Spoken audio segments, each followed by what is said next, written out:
Please put your hands together for Jay Dean.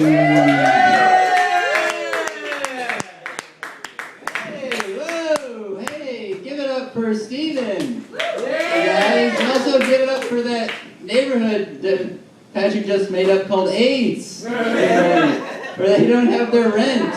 They don't pay rent in AIDS. What neighborhood? Where's that in Brooklyn? Jesus Christ. Hey, what's up? Rob, you okay, man? Dude, I'm serious right now.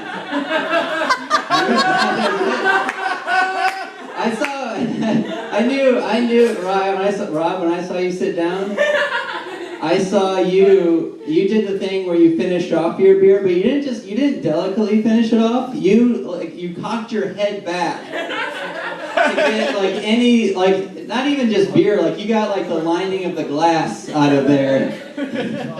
And that's when your excitement went from hey to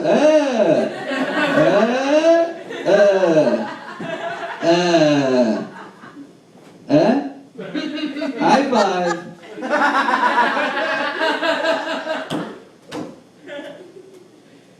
Did you go to the bathroom? Multiple times. To vomit?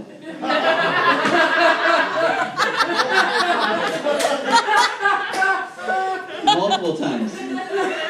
Are you, right now, drinking water? I am indeed, sir. Alright, we're cool then. Rob, my name's Jay. Nice to meet you, Rob. You seem like a nice guy. Oh man, how's everybody doing? Yeah! Good, that's fantastic. You guys are great. New York. Yeah. New Yorkers. Can I call you guys New Yorkers? Yeah. Yeah? You guys are the most ambitious people that I have ever met in my entire life. Does that get laughs because you guys are from Staten Island? Let me explain why I think you guys are the most ambitious people. I just moved here from Portland, Oregon. Woo! Yeah! Go Portland! And let's say a man who is addicted to drugs in Portland, Oregon will spend his days, he'll steal a grocery cart, all right? And he'll spend his day collecting cans to fuel his addiction, to fund his addiction, all right? When I moved here to New York City, the first week I was here, I read an article about a man addicted to drugs in Brooklyn who stole a pickup truck and spent his day collecting manhole covers to feed his addiction. That's ambition, you guys. I did that joke in front of an audience that spoke only French, and they were getting the joke translated to them, and when I said that there's a man driving around in a pickup truck collecting manhole covers, they didn't laugh. They didn't think it was funny, and I found out later it's because in French there's no translation for manhole covers. So what they heard from me through the translator was there's a man in Brooklyn who stole a pickup truck driving around collecting manhole. Which is still very ambitious. So I guess they just didn't have a sense of humor. I don't know, whatever. Rob, how's it going? Yeah! Alright, cool. Can I match you? I was going to try to match you here. We were in harmony there for a second. You don't care. Oh, cool, man. Alright, I just moved from Portland, Oregon, but I actually grew up in Cleveland, Ohio, and in Cleveland, and its reputation has really just gotten so bad, and its awfulness so universal that people have stopped calling it the armpit of Ohio, and now they just call it the Cleveland of Ohio. Right? It's pretty ridiculous. I want to tell you guys about. What do I want to tell you guys about? I want to tell you about one of my most favorite news stories that actually originated out of Ohio. And, alright, so they found a man who had been sitting in his chair for so long, for 2 years actually, that his body became one with the chair. Yeah. My first thought was, worst superhero ever. Chairman. His superpower was just sitting this one out. That was his superpower. You know, what I love about superheroes is that they represent their own time in history. Alright, so follow me along on this one. For example, the Superman of the 1930s, that's when the first Superman comics started coming out. He fought off the corrupt business owners and mine owners, specifically guys who own mines. That's what all the comics were about. Oh man, sorry Rob. See, dude. He fought off corrupt mine bosses, all right? And then Wonder Woman of the 1970s, she fought the ideologies of masculinity and femininity, all right? And then you have Chairman of the 2000s, who fought Halo 3 for 2 years, completely unsuccessfully. So, that's my commentary on that. That's what I feel about that. I was on, Christy was talking about Facebook. I was on Facebook. Are you guys into Facebook? Yeah. Yes. Are you guys right here? Are you guys into Facebook? Do you go? How often do you look at it? Quite often. Is it an addiction? A little bit. Yeah. Yeah. I don't even know why I'm doing crowd work right now. I have nothing for that. I just wanted to bring you in. You guys seem like they're holding hands. They seem like such a nice couple. Yeah, love. But don't you guys think as a couple that if you're on Facebook too much, like don't you think that when you're in a relationship you go on Facebook a lot less? Do you think that? She's not my friend, so it doesn't matter. No, like when you're a couple, like you know, like you're just not interested in what everybody else is doing. You're just like really focused on that lady. Am I ruining your relationship right now? All right, I won't go. I actually walked into that one being like, not knowing where I was going, and then I was like, oh, this is not looking good for this guy. Or looking good for me either. So I was on Facebook, and I noticed that to the right of my screen, it said, click like if you think that Darwin was onto something. I was like, yeah, I think Darwin was onto something. So I clicked like with my fingers crossed. Because I was like, this would be the worst way to find out that Darwin was anti-Semitic. There you go. Someone say that's funny? That was nice of you, thank you. I'm getting older.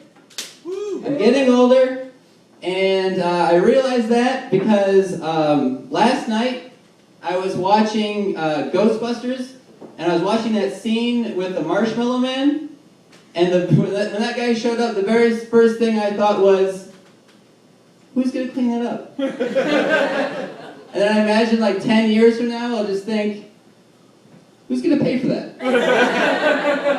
And then like 20 years from now, I'll get like really old and probably be like, if they just stopped and frisked that guy, Jesus Christ. Bloomberg, where is that guy? That's politics. All right. All right. You guys into that Bloomberg joke? Yeah. Oh, you were. Cool. Thanks.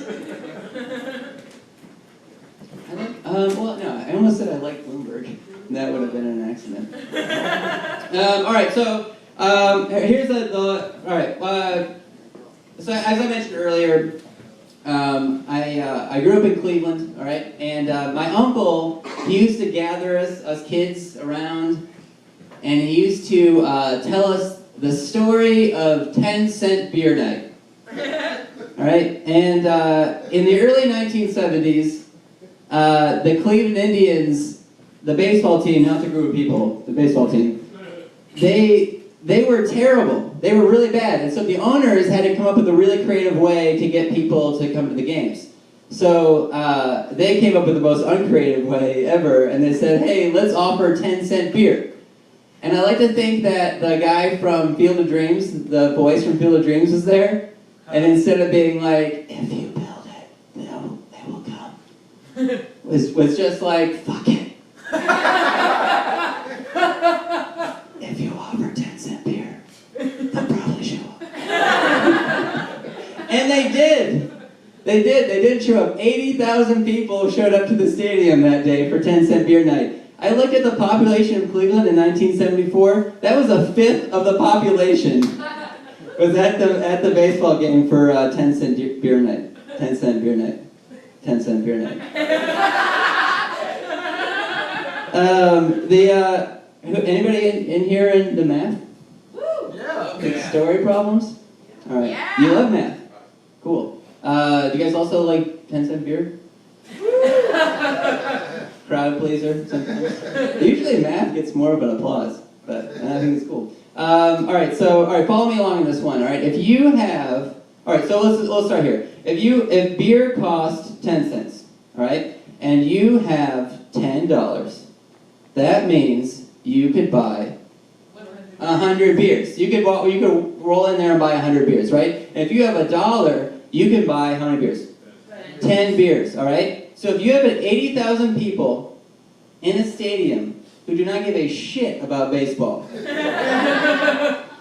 if 80,000 people buy $1 worth of beer, how many innings will it take for a riot to break out?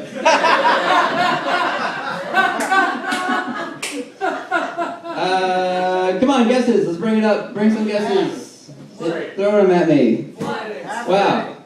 You guys, Clevelanders are way more patient. We're like way more calm and collected. It wasn't until the 9th inning, and the 9th, so people got fucked up. In the 9th inning, a fan of cheap beer came running out onto the field, and he stole the hat off of a Texas Rangers outfielder's head. All right?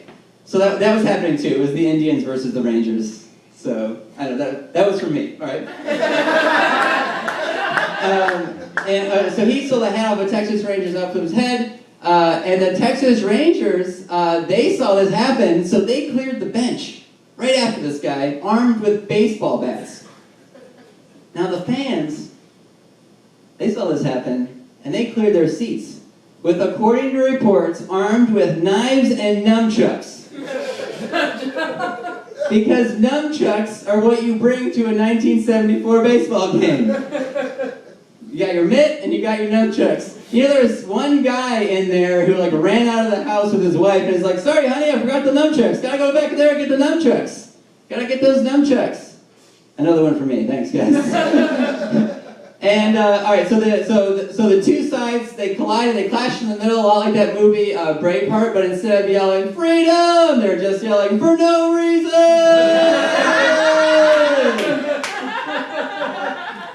And they clashed in the middle, and a huge fight broke out, and the game was obviously called. And I didn't really know, like I was like, well, what's the takeaway from this? What's the lesson? What's the takeaway? And it didn't hit me until I was at a Seattle Mariners game. I was standing in line for beer, and I was complaining about how expensive beer was at the Mariners stadium. And it hit me. I was like, oh, it's because of 10-cent beer night. All right, thank you guys very much. Thanks.